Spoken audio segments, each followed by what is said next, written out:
영화를 보고 나서 이 영화를 어떻게 리뷰를 해야 할까 굉장히 난감했습니다. 흑인들의 역사 이야기인데 제가 흑인이 아니잖아요. 과연 내가 이 영화를 보고 생각하고 느낀 것이 이 영화가 주고자 하는 메시지가 맞을까 라는 생각이 들더라고요. 이 영화를 저 같은 평범한 한국인이 봤을 때랑 흑인이 봤을 때랑 느끼는 차이가 클 수밖에 없다고 생각합니다. 그래서 저는 한국인이 봤을 때 재미있는가? 볼만한가를 말해보려고 합니다. 일단 저는 배경 지식이 하나도 없이 갔어요. 그렇지만 영화를 이해하는 데는 큰 문제가 없었습니다. 영화가 시작하면 흑표당이 무엇이고 왜 이러고 무엇을 하려고 하는지를 영화에서 매우 친절하게 소개해줍니다. 사실 기반 역사 영화라고 해서 배경 지식이 있어야 재밌게 볼 수 있는 영화는 아니라서 좋았습니다. 1960년대 흑표당의 시카고 일리노이주의 지부장인 프레드 햄프턴이 주인공 중 한 명입니다. 굉장한 사회주의 운동가로서 공동체의 이익을 위해 앞서는 사람이고 말을 굉장히 잘하는데요. 이게 연설을 할 때 스웩이 넘칩니다. 영화를 보면서 연설을 듣는데 괜히 나도 뭔가 같이 소리쳐 할 것 같은 그런 느낌이 들어요. 이렇게 연설을 잘하고 힘을 얻기 시작하자 FBI는 프레드 햄프턴을 안보의 위협이라고 규정짓고 첩자를 잠입시키기로 하죠. 이 첩자가 바로 다른 주인공인 윌리엄 오닐입니다. 이 윌리엄 오닐은 프레드 햄프턴과는 반대의 인물입니다. 딱 자기 자신밖에 모르는 인간이죠. FBI를 사칭해서 차를 훔치다가 체포당합니다. 그리고 감옥에 가는 대신 흑표당에 잠입해서 프레드 햄프턴을 감시하라고 FBI가 제안하죠. 그렇게 감옥을 가는 대신에 햄프턴을 감시합니다. 정보를 넘겨주고 돈도 받고 윌리엄 오닐 본인도 살만해 보였습니다.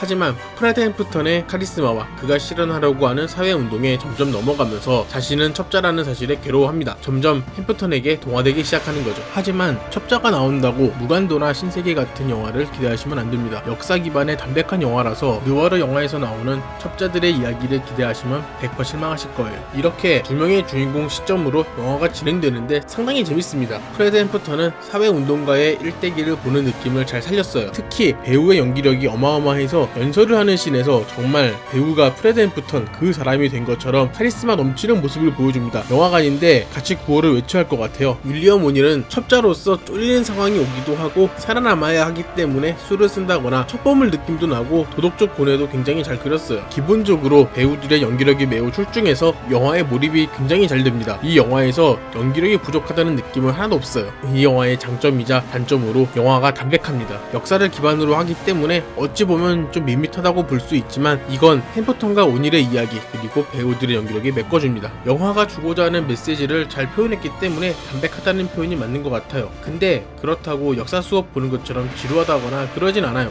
재밌게 봤습니다. 근데 이 영화를 영화관에서 봐야 하냐고 묻는다면 좀 애매해요. 담백한 드라마류의 영화를 좋아하신다면 굉장히 재밌게 보실 수 있을 것 같아요. 영화를 보고 돈이 아까웠다는 느낌은 들지 않습니다. 영화관이 주는 몰입감과 빵빵한 사운드가 햄프턴의 연설 장면을 돋보이게 해주긴 합니다. 근데 그게 다예요. 이 영화를 영화관에서 봐야 할 이유는 없는 것 같습니다. 특히 한국 사람이 이 영화를 영화관에서 봐야 할 이유는 없다고 생각해요. 오락 영화도 아니고 상업적인 목적으로 영화를 만들었다는 느낌도 없어서 이걸 영화관에서 보나 집에서 보나 똑같지 않을까라는 생각이 듭니다. 천천히 기다리다가 넷플릭스 같은 데에 올라왔을 때 봐도 충분히 재밌게 볼 수 있어요. 개인적으로 재밌게 봤지만 다른 사람에게 영화관까지 가서 보라고는 추천 못하겠어요. 저는 이 영화에 6점 주겠습니다.